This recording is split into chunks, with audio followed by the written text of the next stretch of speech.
ये स्टोरी है एक ऐसे बच्चे की जिसका बाप 2 साल में ही मर गया और उसकी माँ ने उसे बहुत मेहनत से पाला, जिसे बिजनेस में अपने बिजनेस पार्टनर से धोखा मिला। लेकिन इसके बावजूद उसने सदी की सबसे लग्जरी कार बनाई, मर्सिडीज बेंज। ये कार इतनी फेमस हुई कि ये हिटलर की मोस्ट प्रेफर्ड कार बन गई। लेकिन इस लग्जरी कार का एक डार्क पास्ट भी है और वो ये है कि हिटलर के कहने पर इन्होंने 63,000 मजदूरों से जबरदस्ती अपनी फैक्ट्रीज पर काम करवाया। और इससे भी इंटरेस्टिंग बात यह है कि जो मर्सिडीज बेंज है उसमें जो वर्ड है मर्सिडीज, वो एक अमीर आदमी की बेटी का नाम है। लेकिन उसकी बेटी के नाम से ये कार का नाम क्यों पड़ा? अगर आप इन सारे सवालों के जवाब जानना चाहते हैं तो पॉपकॉर्न उठाइए और ध्यान से देखिए इस डॉक्यूमेंट्री को।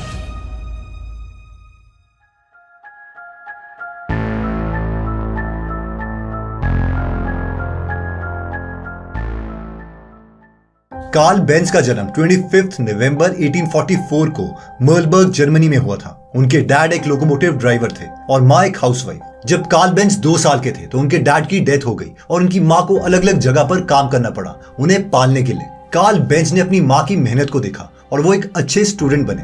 15 साल की एज में उन्होंने मैकेनिकल इंजीनियरिंग का एग्जाम क्वालिफाई किया और कार्लस्रूहे पॉलिटेक्निकल स्कूल में एडमिशन ले ली। इंजीनियरिंग की पढ़ाई कंप्लीट करने के बाद उन्होंने 7 अलग अलग जगह पर नौकरियां करी। उन्होंने लोहे की कंस्ट्रक्शन कंपनी में काम किया, कभी वो ड्राफ्ट्समैन की तरह काम करते और कभी डिजाइनर बन जाते। जॉब करते करते वो अपने एनवायरनमेंट को देखते और उन्हें एक चीज क्लियर होगी और वो ये थी कि आगे चल के जो हॉर्स कैरेजेस हैं यानी घोड़ा गाड़ी वो नहीं होंगी और ऐसी कार बनाई जाएंगी जो खुद ब खुद सड़कों पर चल पाएंगी। जब भी ये चीज वो अपने फ्रेंड्स के साथ डिस्कस करते तो उनके फ्रेंड्स उन पर बहुत हंसते। लेकिन कार्ल बेंज को इसकी परवाह नहीं थी।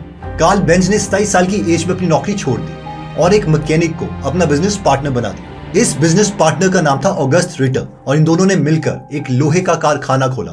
अपने फ्री टाइम में मिस्टर बेंज हमेशा ऐसी कार बनाने में लगे रहते जो खुद ब खुद चल पाए।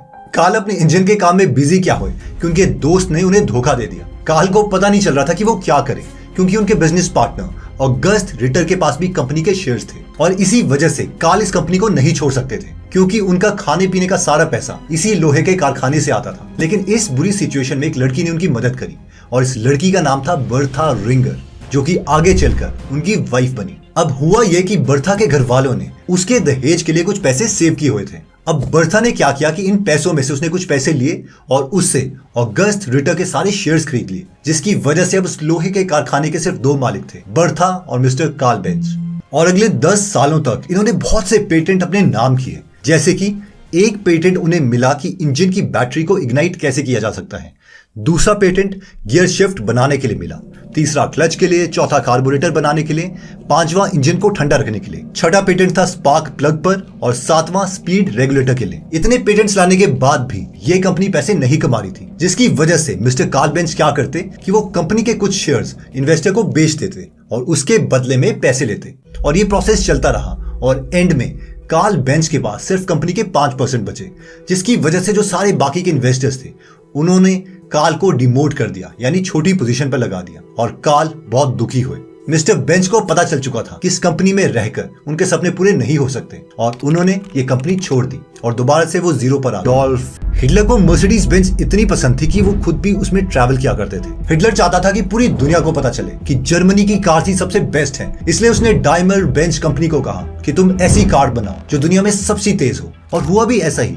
जितनी भी उस वक्त वर्ल्ड में कार रेसेस हुई उसमें से मैक्सिमम रेस बेंज की कार ने जीती। एक और कंपनी उस वक्त ये कार रेस जीत रही थी जिसका नाम था ऑटो यूनियन, लेकिन ये भी जर्मनी की ही कंपनी थी। फिर 1939 में वर्ल्ड वॉर सेकंड स्टार्ट हो गई। सेकंड वर्ल्ड वॉर के दौरान हिटलर ने जर्मनी की मैक्सिमम कंपनीज को कहा कि वो अब सिर्फ आर्मी के लिए प्रोडक्ट्स बनाएंगी, इसलिए डाइमलर बेंज कंपनी ने भी अपने मेन प्रोडक्शन बंद कर दिया और नाजी जर्मनी के लिए व्हीकल्स और ट्रक्स बनाना स्टार्ट कर दिया। हिटलर ने जब बेंज कंपनी को और ट्रक बनाने के लिए कहा तो पहले तो बेंज कंपनी ने विमेन वर्कर हायर करे, लेकिन जब इससे भी बात नहीं बनी तो जो ज्यूज प्रिजनर थे उन्हें वर्कर बना के उनसे जबरदस्ती काम करवाया। एक टाइम पर 63,000 प्रिजनर बेंज कंपनी के लिए काम कर रहे थे। जब जर्मनी वॉर हार गई तो इन कंपनीज की इमेज बहुत खराब हो गई कि इन्होंने प्रिजनर से जबरदस्ती काम करवाया है, जो कि डाइमलर बेंज कंपनी ने एक्सेप्ट भी किया।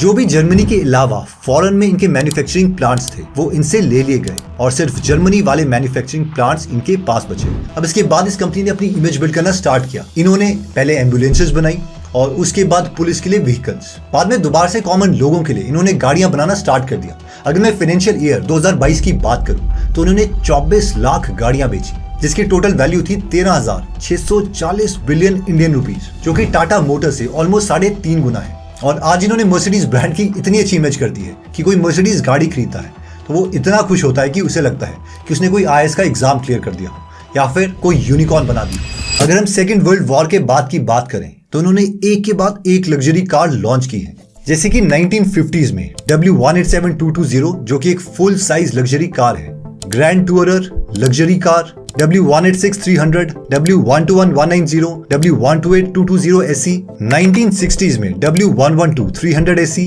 W100600, W114, W115 200 etcetera. 1970s में R107 SL class, C107 SLC class, W123 mid size executive car.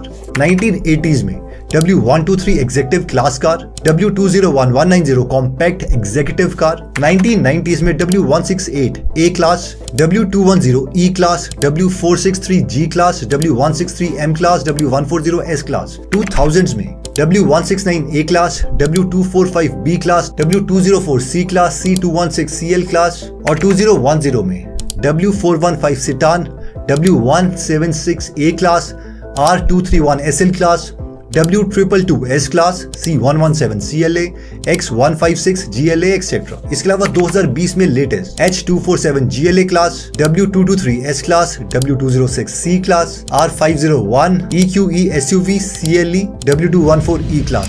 वैसे क्या आपको पता है कि इंडिया में हर 1000 में से 450 गुजराती कार ओन करते हैं। इसका मतलब है इंडिया में सबसे ज्यादा कार्स गुजरातियों के पास।